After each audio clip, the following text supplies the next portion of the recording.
To June Business as Unusual webinar. We're really excited to have a very interactive and engaging session. I've been working on not using all my crutch words today, so Rob's gonna be helping all of us improve. We'll see how you do, yeah. Yeah, we'll see how I do. Rob will help us all improve how we excel in online presentations. We have our co-host, Tom Latteray, that just popped in. So we're really excited to have him today. Just a couple housekeeping things as we get started. If you have questions, please populate them into the chat. And then Dana Walters will be moderating our live stream on LinkedIn and Facebook. So if you've got questions in those channels, please, add them to the chat there, and she will populate them so we can answer questions ongoing. We're happy to have everybody join us today, and we're going to get started because we've got a lot of content to cover.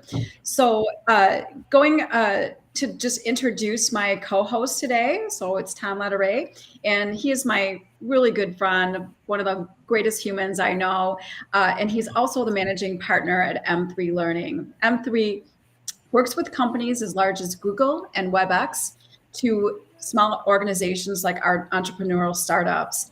Their solutions change the way your sales teams will interact with their accounts. The relationships will be at higher levels, deeper, stronger, and way more collaborative. The tools that they use transform the way your team communicates at every level on the account and will give you a framework to effectively engage, qualify, and close more business, which is helpful to all of us. Tom has been a disciple of M3 Learning process since 2000, when he was the VP of Sales and Marketing at SBR Inc.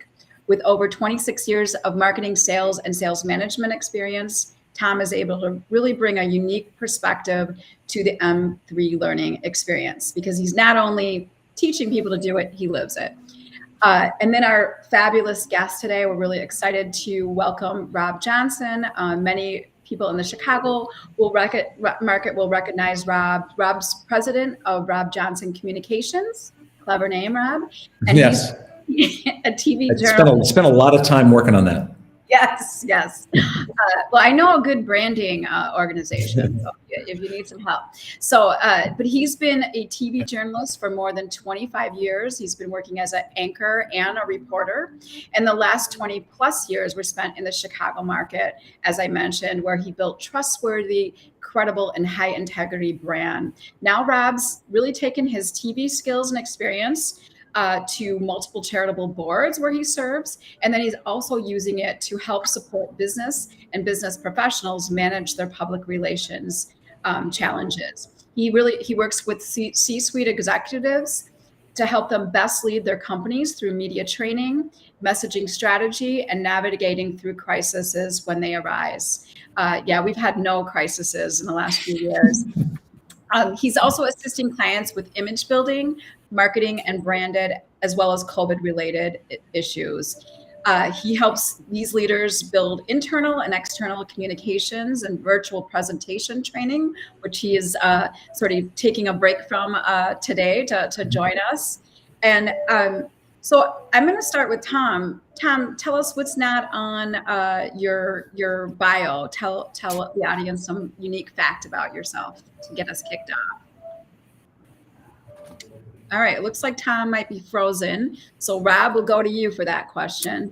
So I appreciate you giving everybody the background on what I do. I am a father of a 17-year-old. My wife Stacy and I spend a lot of time following him around. He is getting ready to be a junior hockey player, 17-year-old playing in junior hockey up in Wisconsin. And so we spend a lot of time helping him achieve his goals and dreams. And so we spend a lot of time on the road doing that. And so when we can go on a family vacation, we're like, hey, a family vacation at the beach, no hockey. So we're a big hockey family, and it's very big part of our life. And having a flexible schedule now, doing my own consulting, helps me be able to peel away and go travel here or there and watch him pursue his dreams. Well, I'm an avid fan of travel and hockey, so love both of those activities. Tom, are you back with us? Can you share looks like Tom is having some technical difficulties. So we're going to just jump in. And so the one thing that we always like to start with is really just centering on why we're doing the Business Unusual webinars. And that is, to help people see the different growth lane opportunities that they have for their business, and being able to present and communicate effectively is critically important no matter what growth path an organization chooses.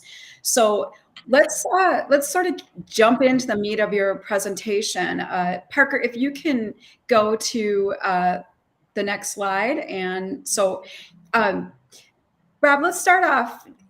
In life, they say first impressions are everything. Can you kind of take us through that and tell us why? Well, it sounds like a cliche, and probably in certain circles it is. But I would say that it is very important for you as you're making your first impression this way. What is authentic to you? What is your key? What's the most important thing that you're doing? And I would say that everybody has their look, right? So I wanted to give you an idea as we're sitting here looking at all of these different folks. What is relevant for the audience? I realize probably today I'm a little overdressed. I'm actually doing a media training today at McCormick Place in Chicago with an organization, and so this was the look I had to have today. So this is authentic to me, but it might be, I might wear, depending on who it is, I might wear a hoodie one day, or I might wear a sports shirt, or whatever the case is. So I'm giving you lots of options that you can look around.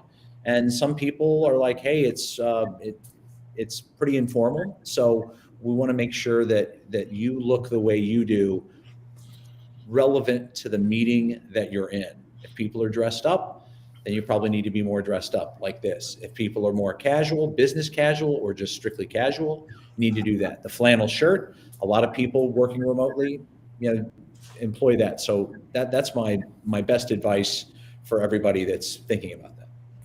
Yes. Well, I think too, the work attire has really drastically changed, with most people concentrating on what they're wearing in the very top half of their body, and less, like the fact that I'm not even wearing shoes right now. So it is, just a different world in terms of how we come to be present in most of our work life experiences today.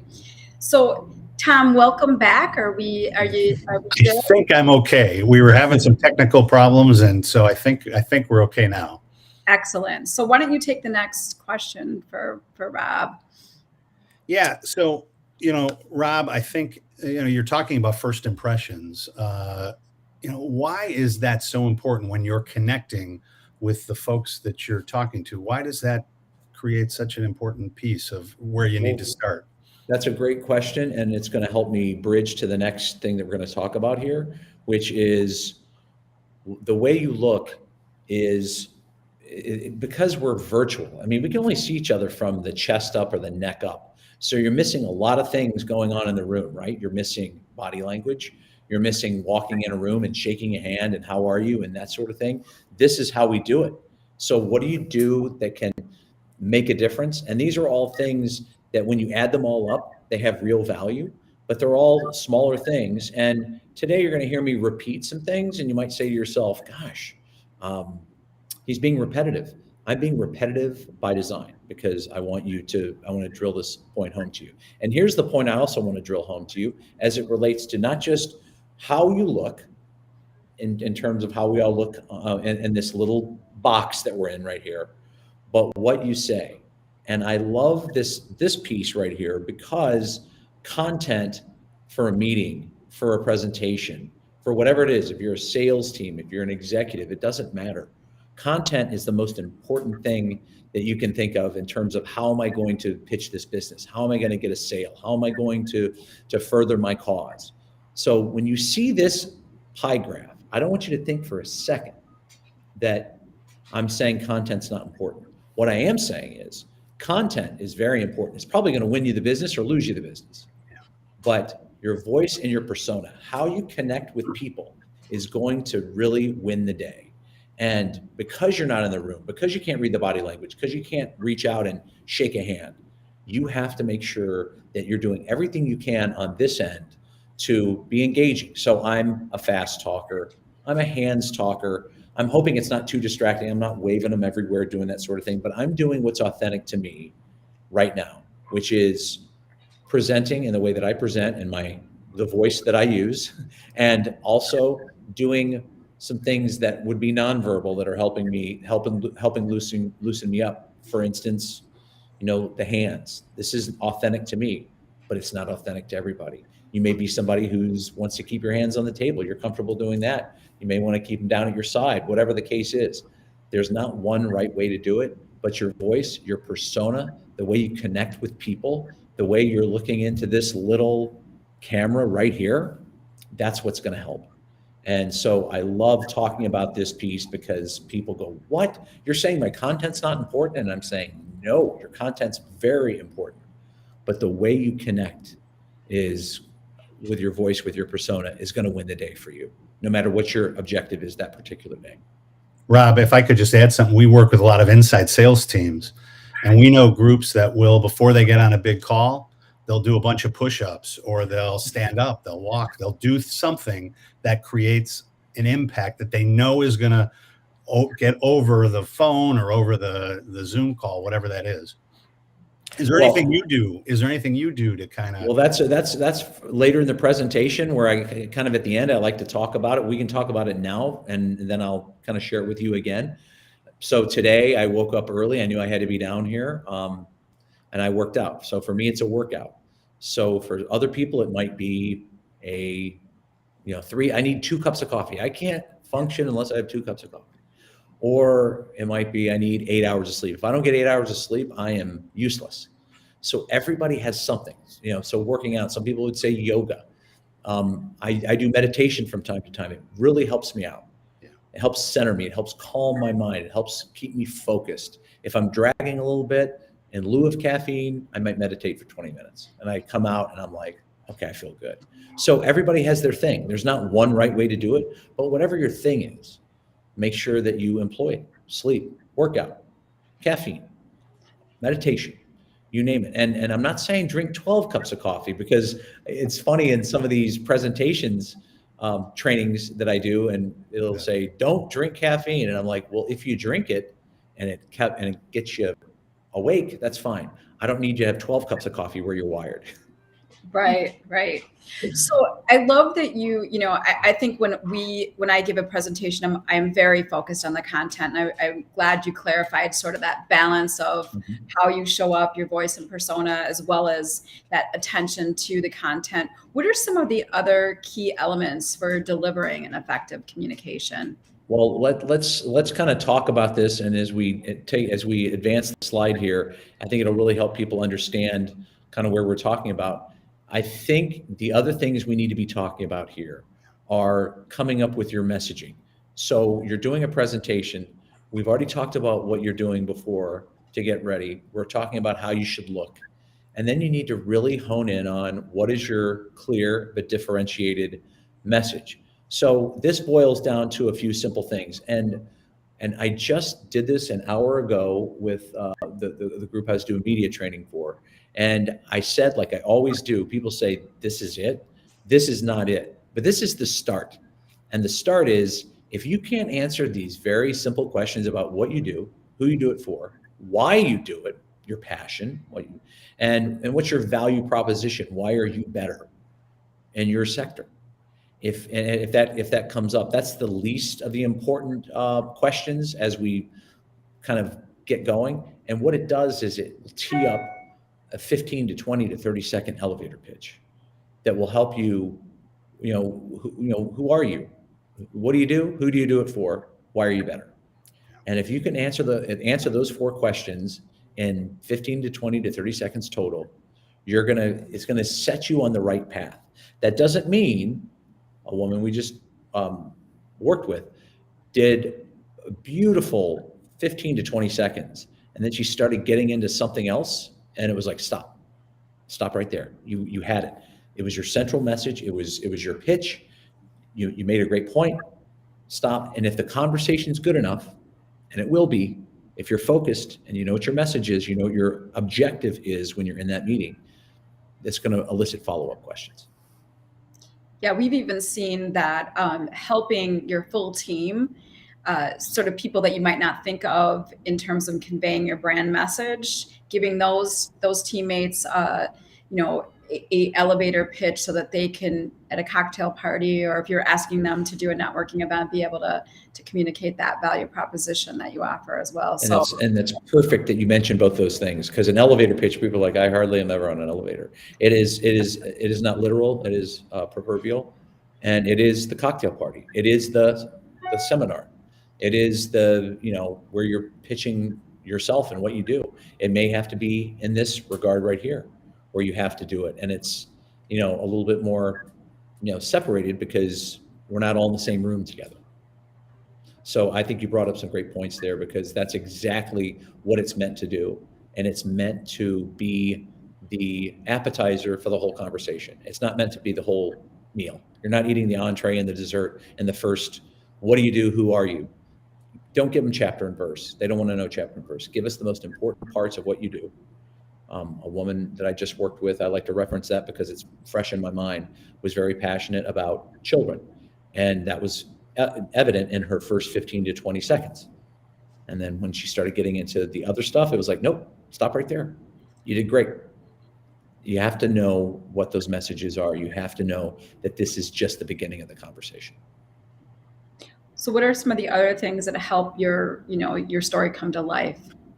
Yeah, let's take a look at the next slide, and this is a good way to kind of get into it and talk about things that we need to. First of all, you want to make them focus on you. So that's, if you have the stage, as it were, if I'm sitting here talking, clearly it's going to be on me. There's no other distractions around me, I don't think. So you want to be the central focus of this presentation, so that everybody is paying attention and everybody is engaged in what you're doing. So that's one important factor. And there's a few other things that I want to talk about as well.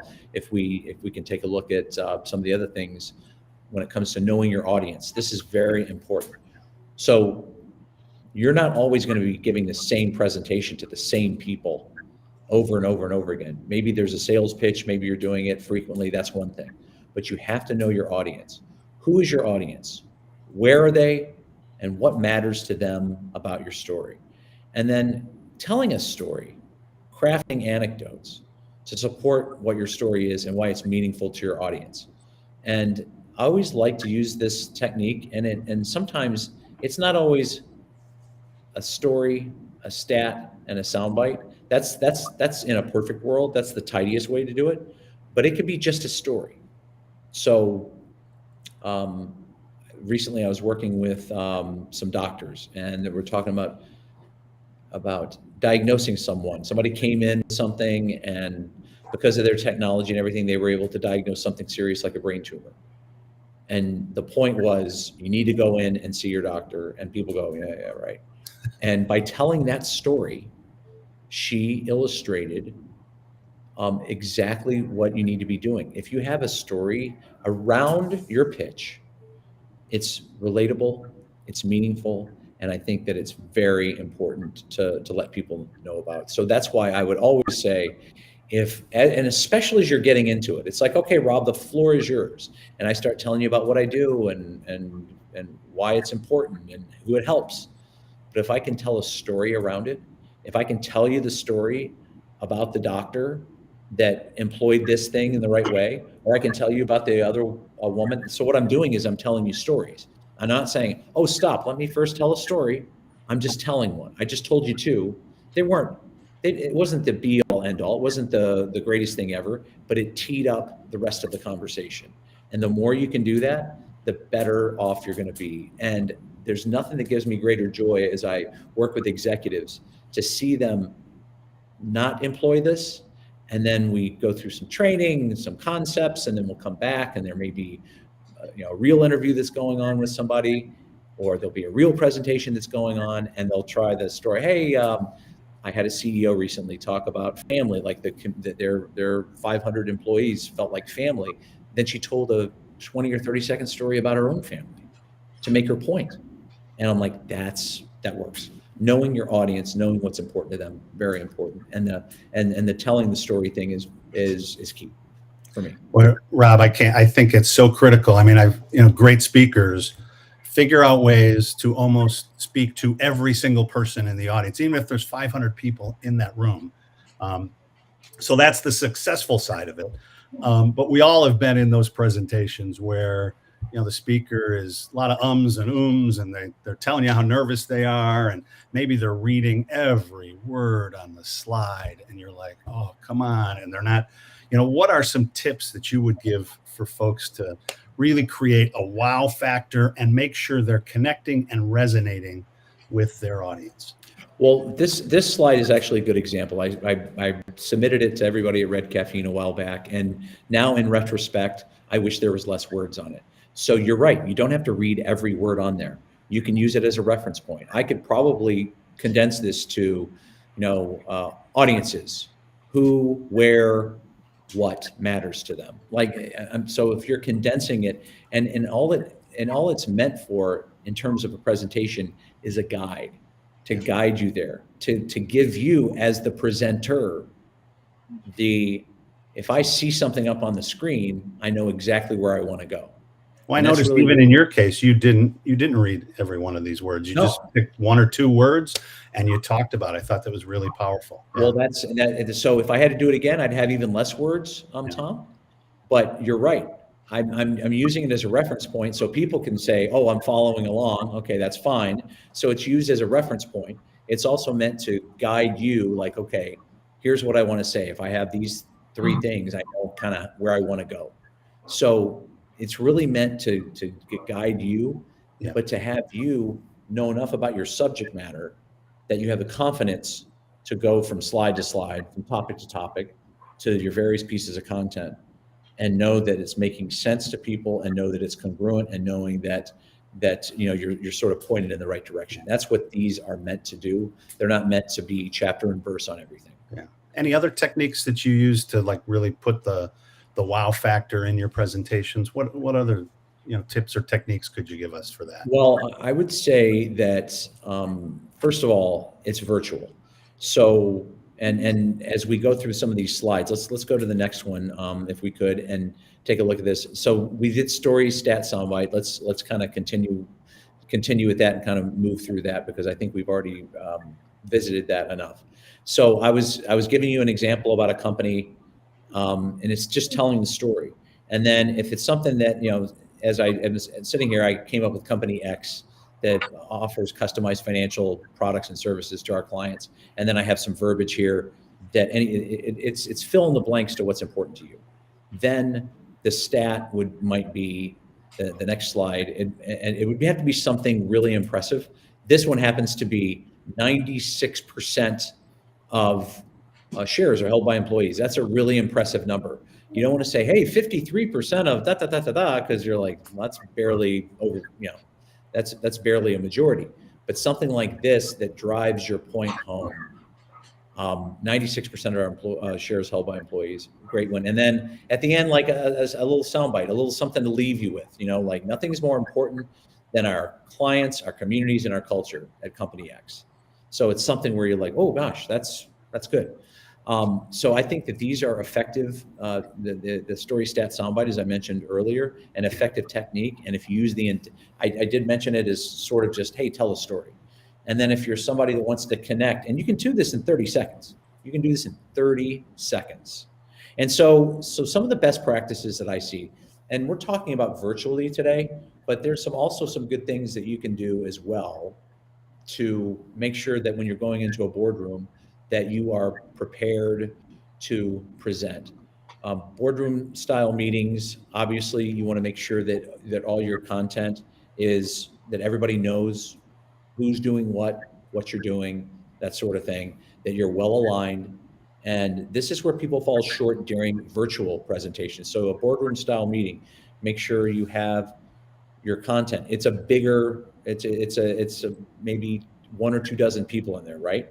Yeah. So you want to command the audience, and you want to make sure that your team, let's say it's a sales presentation, is aligned, and that before you've gone in that boardroom, you said, all right, you're doing this, you're doing that, and you say this. which is pretty commonplace. So I'm not saying anything to anybody on this webinar that they're like, wow, I didn't know that. Of course you know that.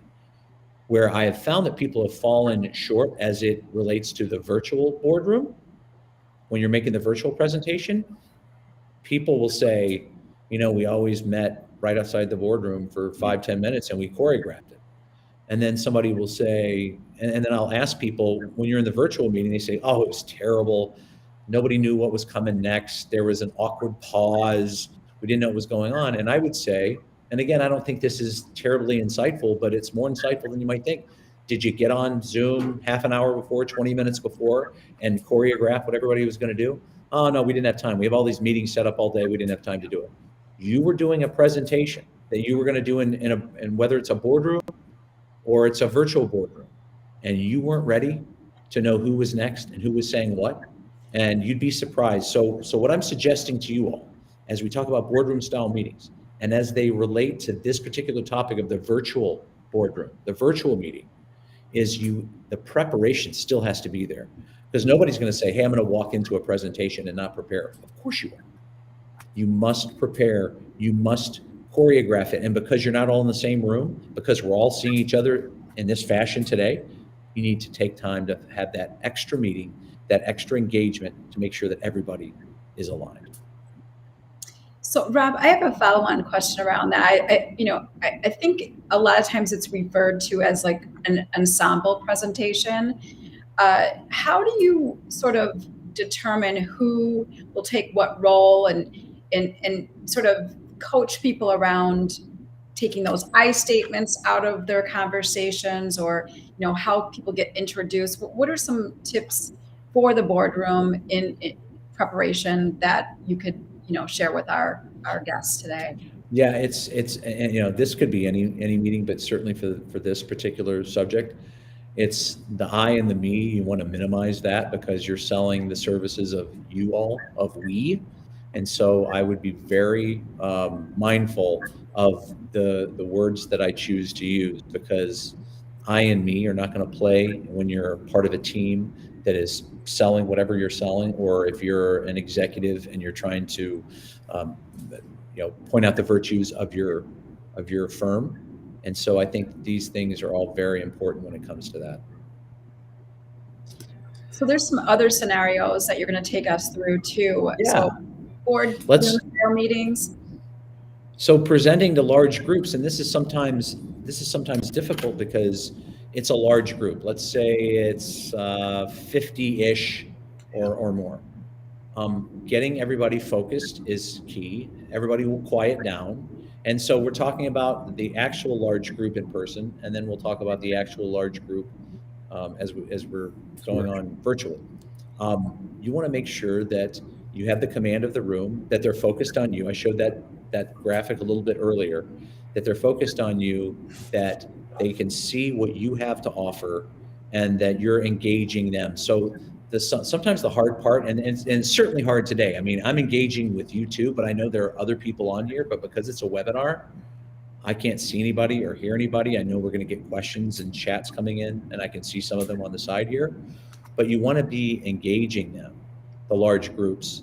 Not that you don't want to engage a boardroom or this or that, but just remember that having your team aligned, whether it's a boardroom, whether it's a large group, making sure that you have your presentation down, making sure that everything in the room works. It may be, today we were in our media training and we had the technical guy in here because we were having trouble with our deck beforehand. You need to absolutely make sure, if there's a presentation where people are going to be seeing it on a big screen or something of that nature, that everything works. And I know people are like, come on, we joined this today to hear this. I just had it happen. And it happens all the time. And you get into an environment where you're not used to it, whether it be a boardroom, which I'm in today, whether it's a large group, and you must know your technology. You must know where to plug it in. Where's the Wi-Fi? Where's the code? How do I get this thing to work? How do I have my Cat 6 plugged in so it's on the big screen now? Do I need to run through it? Whether it's virtual or whether it's, and that's why I'm trying to bring up these things that you would do presenting to large groups. whether it be virtual, in person, presenting to boardrooms, whether it be virtual, in person, because they're relevant to what we're talking about. And you must absolutely go through that process and make sure that everything works. Because when I walked into this today, this boardroom, it didn't work. And we had to sit around and spend some time and okay, the audio is good. Okay, now the connection's bad. Oh, I can't move my Microsoft Teams thing the way I want to get it in slide mode or whatever the case is. You absolutely have to make sure your team is aligned, that everybody understands what their role is, so you're not talking over each other, and that you make sure that your technology is there so that you're going to be the center of attention in front of this large group. And as I mentioned earlier, engaging people. Sometimes it's a Q&A session. Something like for us right now, I don't want people to wait till the end to ask questions, even though I know we have spent some time, we'll have time on the back end to do that. I want to make sure that I'm talking about, what I'm talking about is relevant to you all, Tom and Kathy, because you're the co-hosts, and I want this to be a conversation. And sometimes it's hard in a large group to have it be that way. So you can't rely on that as much, because you don't want 50 people to chime in. But if you can do it in an orderly fashion, that's going to really help you out. Rob, we've seen a lot of success with companies when they use polls, for example, or breakout rooms or chats, chat questions. Are there things that you've seen that are successful in this? I like the chat because I can see it here on the side, and you're going to decide, hey, which ones of these are we going to bring up? But it's nice to see, because it helps to see what people care about. Yeah. And in terms of engagement, Tom, like a poll or something, kind of when you first start off, who are you? What are you? It kind of gives you a little bit better demographic information or just an information about what's important to people. So on various webinars I've done, it wasn't really relevant to today because we had a specific thing we were talking about. But if I were to do a webinar where I want to get some information about who's who, about what's important, and then to engage people initially, I think something like the poll works out really well. And I've had great success with it in the past in terms of an initial engagement thing to get people, hey, I voted B on something, and let's see where my vote came in. Oh, I'm 22%, or whatever the case is. But it helps engage people. Rob, we did get a great question that I feel like is relevant to this larger group topic. It's about using sort of this PowerPoint features where you can actually see your notes on a particular slide. Do you have a thought or opinion on using those types of features?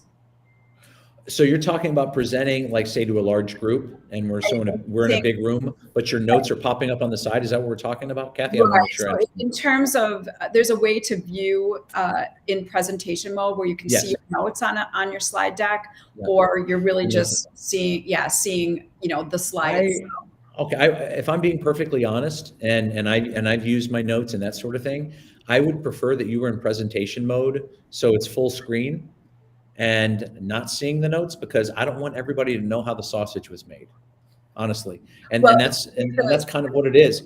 But if you needed something up on stage with you, or notes in front of you where you're not distracting people by looking down, maybe you have some bullets so you know what's next.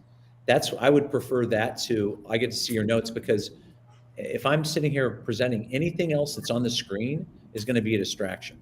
So I want you to focus on me. And if I have notes, or if I have little, like, oh, the tabs at the top, I can see the tabs at the top. I wonder what they were on before. Oh, they were on this.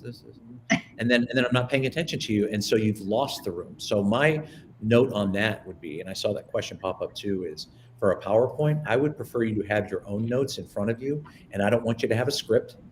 I want you to have bullet points, notes, whatever that helps you know what's next, what's coming next. And so I would recommend that, as opposed to showing your notes, because I don't want everybody to know what went on behind the scenes before I did this. Yeah, I do feel like he was asking a question where the notes would be hidden to everyone, but the presenter. Oh gosh. Okay. So if you're talking about that, if you have notes and you're really relying on them, I would prefer your notes to be. And what I tell people sometimes, for notes, if I'm doing a virtual presentation like I'm doing here, if you're up on stage, if you have little cards or this or that, that's fine. If we're doing it like this, and I see people that have their notes I'll see people doing presentations and they're looking over here and they're looking over here because that's where their notes are. They're looking down here, down here. I'm like, why don't you just do like a Google Doc where you can advance it and you can stay right near the camera, and you can have your notes right there. Because quite frankly, it's fine to see everything. And if I put a note up there, and if I couldn't see you guys all the time for this presentation, it wouldn't be the end of the world. Because once you get into it, once you've tried to read the body language, once you've reached out to people, once you've tried to connect with them virtually, and you're in your presentation mode, I hope I'm answering that question right now. So I know I went. Right. So I would suggest, because I've done it and I've had executives do it that I coach, like just keep it right here. But don't give me Post-it notes all over where they're here and they're there and they're there and they're there, because that doesn't look good. Yeah. But if you can keep them in front of you, and then you can scroll down, you can control it. You can keep those notes right near eye level, right where you're looking at the camera. So there's not going to be much eye creep at all. I completely agree. And to me, in terms of large groups, when I have actually tried to use notes, and what I find is that the way I write and the way I speak in more conversational settings is quite different. So I get really tripped up if I am trying to be verbatim to how I would have liked to have come across when I'm presenting. So maybe a few bullet points, but never like full on, everything I want to say on a particular slide, or I get too caught up in trying to be perfect in terms of the articulation.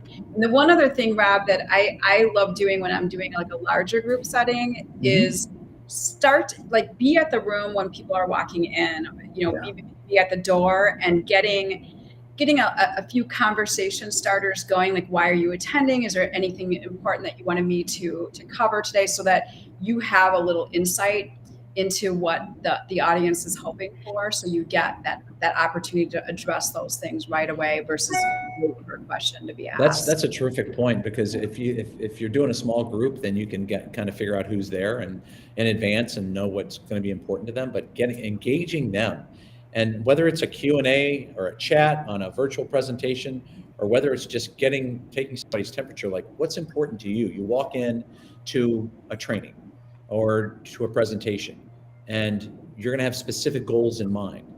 But like for the thing that I'm doing today, which is media training, all these people come at it from a little bit, they're all part of the same organization, but they have different audiences. So, hey, what's important to you? Who's your most important audience? Or I'll ask the other person in the room or various other people, who's your audience? Getting to know them in that way and making them feel welcome into what you're doing is key. But it also helps, and this is the difference between virtual and in person. It's so much better to be able to go up, shake a hand, read body language, and learn a little bit about somebody, because when we all got on here, you don't get that opportunity as much, which is why when you have the opportunity, as you're waiting for people to come into the room, that's akin to the live, hey, we walked in the room, we shook hands, how you doing? We're waiting for everybody. So we're waiting for everybody to join. That's your time to be like, oh, Kathy, your child plays softball and you were in, Kankakee this weekend. So tell and because I might be able to use that later in the presentation as not as a full-blown story, but as a reference point. And for you, you're going to be like, oh my gosh, they were listening. That's very important in terms of getting information about people, knowing what's important to them, knowing that audience, and also just connecting on an interpersonal level. So I know we've touched a little bit on those remote experiences, but we did get another question about kind of prepping and knowing your audience. Is there any way to do that virtually? Is there? Great question too. Yeah. How do you do that virtually? How do you get that engagement before a session? Before a session. Well, I mean, if you're meeting with them, if it's a potential client and you're having meetings and we're going to present on Thursday at noon, the chances are you've met with them before. Yeah. So you have a chance to connect with them in those other meetings. Like, okay, what do you want? Because whenever I deal with clients, before they're clients, they're potential clients. And so I have to have meetings in advance, and I have to be asking questions. You're going to be asking questions anyway because of what are the needs of your particular company. But you're also going to be having opportunities in a less formal environment where you're going to be able to ask them questions about, hey, what'd you do this weekend, or this or that, where you're getting to know them. And so because you can't get to know people as well on this as you can in person, I think it's very important having those meetings that are leading up, that they're meaningful, that you're getting to know each other, that you're hearing not only what their needs are, but what kind of makes them tick. That helps. And then once you get into the day of meeting, the actual presentation, as it were, if that's what we're talking about, that's why I just mentioned a second ago, people are coming into the room. Hey, the meeting starts at noon, but somebody's going to roll in. Let's wait for everybody for 2-3 minutes. And if I've already met you, Kathy, we met on some other occasions. So Kathy, how did the softball go in Kankakee this weekend? Or so we might just be sharing things, and it kind of loosens, things up a little bit. It kind of takes a less formal approach to this, which is, even though people aren't, probably dressed to the nines all the time, it's hard to connect this way. So you need to find every opportunity you can to connect, to make sure that you're talking about what's important to them, and that you're hearing them not only about business, but about some of the other things, because those are connection points that can matter. So this connection, Tom, starts before the meeting, and in preparation meetings, where you may have 2 or 3 people on the meeting, all told.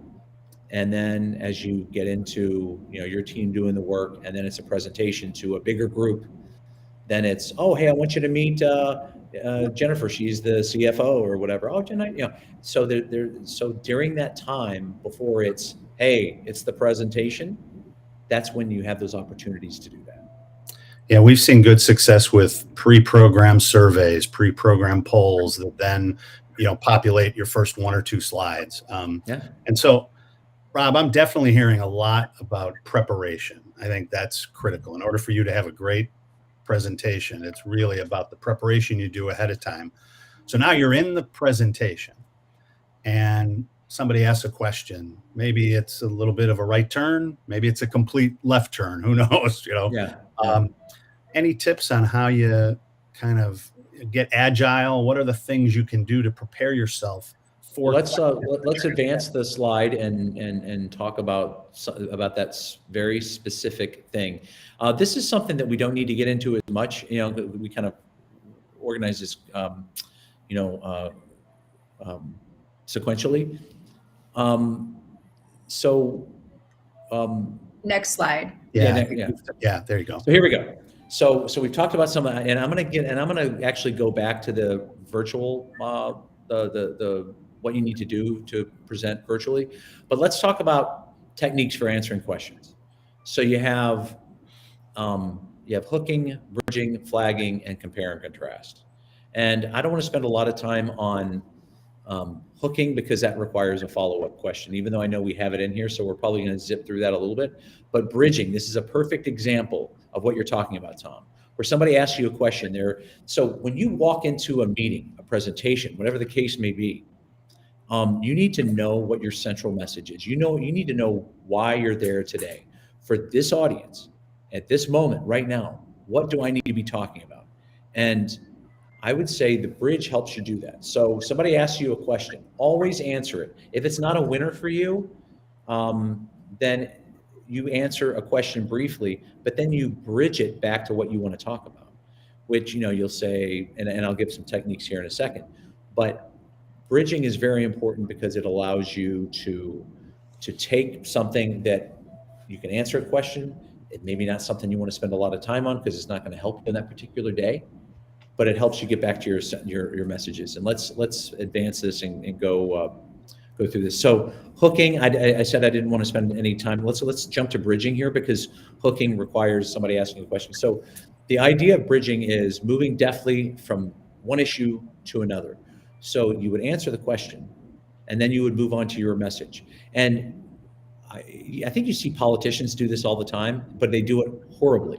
I could say, "Hey, Tom, is the sky blue? Is the sky blue today?" And you'd say, "Well, I'm here to talk about da, da, da, da," and they don't even pretend to answer your question. Right. And here would be a kind of it's a little bit of a silly example, but it's an example. And you could say, "Yes, Rob, the sky is blue, and that reminds me," or, in addition, and you get back to whatever your message is. You go to where you want to go. You acknowledge a question. You heard them, so you respected them. And then, yes, Rob, the sky is blue. And speaking of blue, who knows? You could transition to it in a multitude of ways, but it's the bridge to where you want to go. And it's not spending time with something that may not be a winner for you or an area you don't want to go. So that's bridging. Flagging, if we can take a look at that is a little bit different scenario. Flagging, it helps your audience remember your most important message. So you may be in an interview, you may be getting somebody may be asking you questions in a presentation about certain things, and you want to remind them of what your central message is. So I'm not here today to tell people what their central messages are. You know, when you go before an audience, I'm just here to prepare you for when you do. So the flagging is, at various points in the interview, you can drive that point home again. You can find a moment where you can get back to what you want to talk about. And then, and you can see some examples. The most important thing about our marketing strategy is, or here's what we believe in, and it goes back to your central message. And then sometimes somebody may say, hey, any final thoughts? It could be in a presentation, it could be in an interview, it could be in a boardroom or a large group, whatever the case is. Sometimes they give you that opportunity. Hey, great presentation today, Kathy. Any final points that you'd like to make? Oh my gosh, your eyes, after they get really big, because that's a gift. The last part of the flagging is like, you're planting a flag. The last time, any final thoughts? Or if you just take the opportunity to make the final point, it's like going to midfield. You got two hands on your flag and you're planting it right at midfield. And it's like, that's us. That's who we are. And that's the final word. And I got the final word, and that's it. And that's what I'm leaving people with, so they don't forget it. Flagging is very important. Compare and contrast is, and I was working with a insurance company recently. And so if we can go to compare and contrast, is this, everybody understands what that is. It's taking one thing and saying how yours is better. I don't like people to talk about the competition. I don't want you to say, name another company, they do it wrong and we do it right. You could say at other companies or the competition or somebody, so don't name them, don't talk about them. But this is a way for you to make a differentiating point by talking about what somebody does that may not be right or may not be as technologically sound or whatever the case is, and talk about what you're doing that's right. And so compare and contrast, it's a pretty simple concept, but it requires that you don't go trashing the other guys, that you can mention, hey, here's how some people do it, and here's how we do it, and we think we have a better way. So these are all good, they're good interview techniques, they're good presentation techniques, because invariably somebody's going to ask you a question, whether they intended to do it or not. They're going to ask you a question that may not be a winner for you. That's a bridge. A flag is, let's keep reminding them, and then give them a big capital R reminder at the end. And then compare and contrast is, depending on what you're selling, here's how some people do it, here's how we do it, and we think it's better.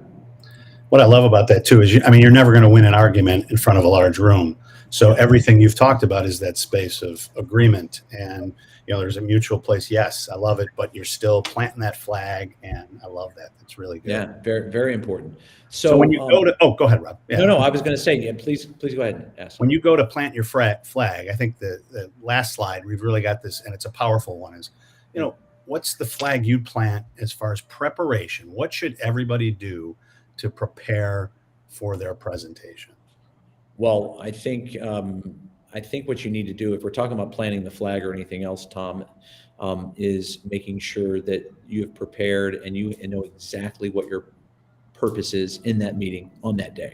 And like I said earlier, sometimes you're going to have different audiences. Sometimes you're going to have different objectives. You're going to have different goals, but you have to really think in a very thoughtful way what you're going to do to make sure that you're getting in and that you're making those things understandable.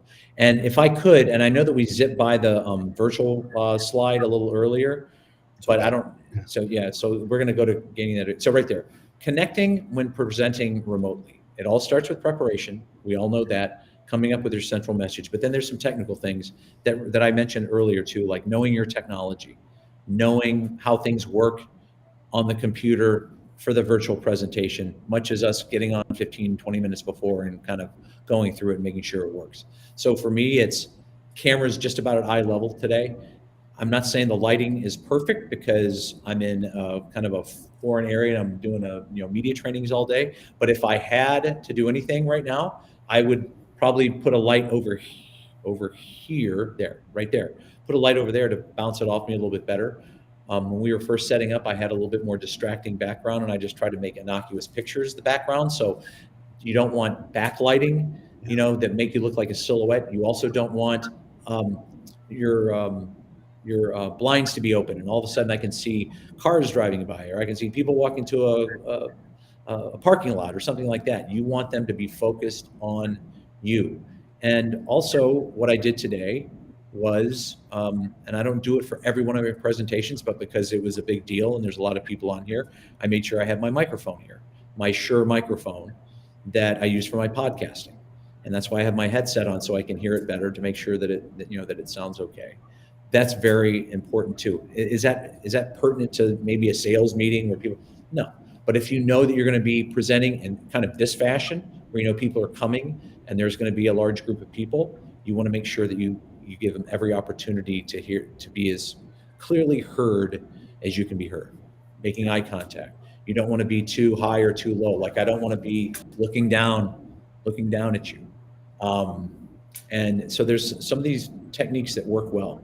As it relates to, say, a sales presentation, you need to make sure there's somebody else here. So Tom, you were getting knocked off a little bit at the beginning. Yeah. And so Kathy's here.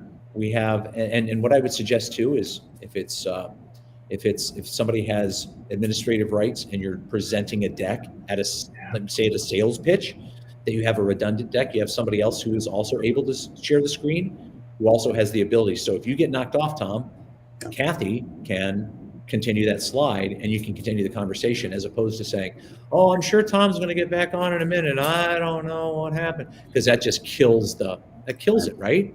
So you're a team. You need to make sure that you're aligned from a content standpoint, but you also need to make sure you're aligned from a presentation standpoint. And the final thing I will say about this, and sometimes it's hard for people to understand, is this presentation is in service to your audience. So you're sitting here spending all this time making sure everything's perfect and every slide makes sense, and the whole, that whole thing. And you're making it all about you. You're saying, gosh, I hope remember we talked about I and me versus we? I have a great presentation today. It's not about me. I'm sitting here, I want to do my best. I hope this is great advice for everybody out there, but it is about the audience. Your presentation, whether it's at a sales meeting, whether it's an executive meeting, whatever it may be, whether it's a webinar in front of several hundred people, is in service to your audience. And don't ever forget that. That's a virtual tip, but that's also a presentation tip. And it's not meant to demean the presentation, because some people are like, it's not a performance, it's a presentation. It's very important. Yes, it is. But you are performing for the audience. And the audience, it's all about them, and it's not about you. Please keep that in mind. And if we skip ahead here to a couple of others, and we mentioned this earlier, the gaining the advantage, I mentioned that, and this is a great way to sort of end it, is talking about the caffeine, the sleep, the meditation, the working out, all those sorts of things, because you want to put yourself in the right mindset to make sure that you, before you walk in that real or virtual room, that you are doing the best of your ability and that you've set yourself up for success. And two of the other components that I always add here are practice and visualization, but that it doesn't matter who you are, please practice. And if you're a visual person and it helps you see the success at the end and, I closed the deal, or I had a good outcome for my meeting, by all means do it. But practice is at the top of this list, and that is non-negotiable, no matter what kind of personality you have. Well, Rob, we did have a lot of great questions that I know we're not going to be able to get to all of them. I did want to, ask one though, because this has happened to me, especially in the virtual rooms. When you don't get questions, you open it up to close your presentation out, and silence. What do you do in those situations? Well, first of all, if it's something like this, if it's a presentation, if it's like a webinar or a bigger meeting, something like this, and I'm the host and we're all administrators and that sort of thing, I always like to have a planted question. And with a lot of my clients, you have a planted question because sometimes it is crickets, and sometimes, and not sometimes, almost all the time, getting the first question is the hardest part of everything. And once you get a question, then other questions follow. But please, have a plan. Now, if it's a presentation and there's no questions, that means you've answered all the questions they would have. So it depends on who the audience is. It depends on what the scenario is. So if it's something big like this and you go, gosh, nobody's asking any questions. Well, I hope Tom or Kathy, I hope you have a question for me that you thought of. And you actually didn't plant this question. It was an actual question that you had, which is even better, right, Kathy? So that's always my advice, because if you don't get that, then all of a sudden, like, anybody, somebody, I'm on, that first hand's always the hardest. And then you sit there and it's that time killer. So always have a plant or three. Here's the piece of advice that we give, and I want to ask the question to you, maybe. It's really powerful, that place of, okay, if there's no questions, tell me what's your biggest takeaway from today's presentation. Let me get 2 or 3 takeaways. And so, Rob, I'd love to ask you that.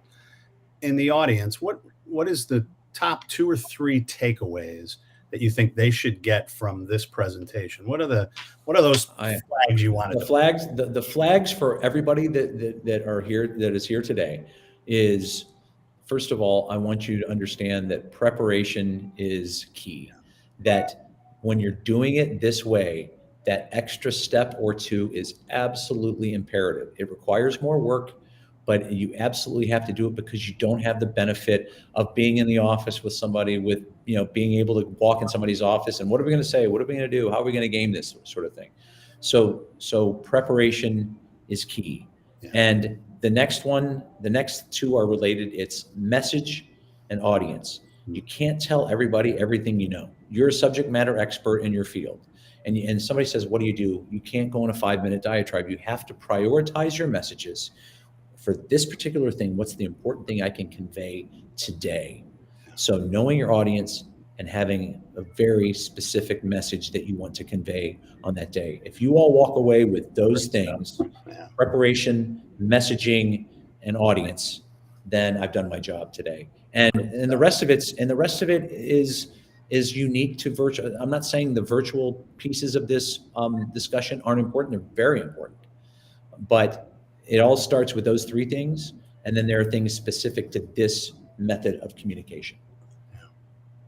Well, thank you so much. I can't believe this hour went. I can't believe, I'm like, this is an hour? This is an hour? It really did go fast. Bye. There were a number of questions we didn't get to. We did have your email address and your LinkedIn. Yeah. We wanted to remind the audience that they can reach out to you if they want to get a one-on-one answer to any of the questions we didn't get to. So please put BAU or business as unusual in your subject line, so Rob knows that you're coming from our webinar series. I always want to make sure we don't. We have an opportunity to thank our sponsors. So we've got 3 really great sponsors: M3, Tom's company, Insperity, and HR Source. And then what's next? What's coming next? Our July Business as Unusual is going to be driving versus drowning, choosing the smart tech platforms to fuel your growth. So we're going to talk about, the business technology stack and what should be in it. Or, some organizations have too much technology. Some organizations don't have enough. So, what is the right recipe for your tech roadmap? And so it's going to be a really engaging conversation with Mike Remke and Matt Butler from Bonsai Data Solutions. I'm really excited about talking about this topic because it's mission critical for almost every organization. Again, thank you to my co-host Tom and our guest Rob. Thank you for having me. It was great. And saying goodbye to everyone today. Thanks for joining us. We'll see you in July.